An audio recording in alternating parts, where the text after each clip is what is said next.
అందరికీ praise the lord. అందరూ బాగున్నారా? ప్రభు పేరట మీ అందరికీ నా హృదయపూర్వక వందనాలు చెల్లిస్తున్నాను.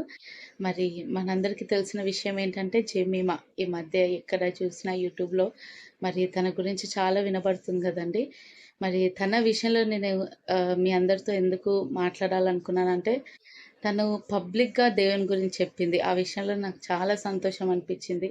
చాలామంది ఎట్లా అంటే పబ్లిక్‌లో దేవుడిని తెలియజేయడం, దేవుని యొక్క గొప్పతనాన్ని చెప్పాలి అంటే వాళ్ళు కొంచెం షైగా ఫీల్ అవుతా ఉంటారు. కొంచెం ప్రెస్టేజ్‌గా ఫీల్ అవుతా ఉంటారు. కానీ తిను మాత్రం తన జీవితంలో దేవునికి మొదటి స్థానం ఇచ్చి, తను గెలిచిన వెంటనే దేవుని నామాన్ని ఘనపరిచింది. నిజంగా ఎంతో సంతోషం అనిపిచ్చింది.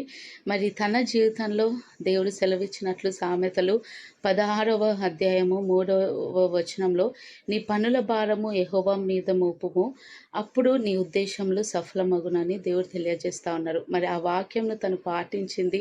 మరి తన భారమంతా యెహోవా మీద మోపింది గనుక తన జీవితంలో గొప్ప విజయాన్ని పొందుకుంది. మరి అదే విధంగా మనం మరొక వాక్యంను చూసినట్లయితే సామెతలు 3వ అధ్యాయము 5వ వచనంలో, "నీ స్వబుద్ధిని నువ్వు ఆధారము చేసుకొనక నీ పూర్ణ హృదయముతో యెహోవా యందు నమ్మిక ఉంచుమని" దేవుడు మనకి సెలవిస్తా ఉన్నారు.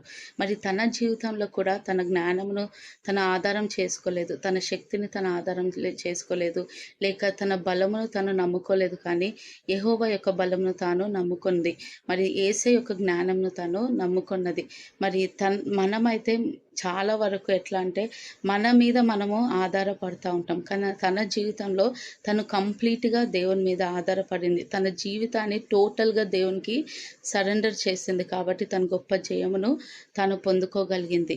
మరి ఒక సాంగ్ గూడా ఉంటుంది గదండీ! శక్తి చేత కాదనెను, బలముతో ఇది కాదనెను, నా ఆత్మ ద్వారా దీన్ని చేతునని యెహోవా సెలవిచ్చెను.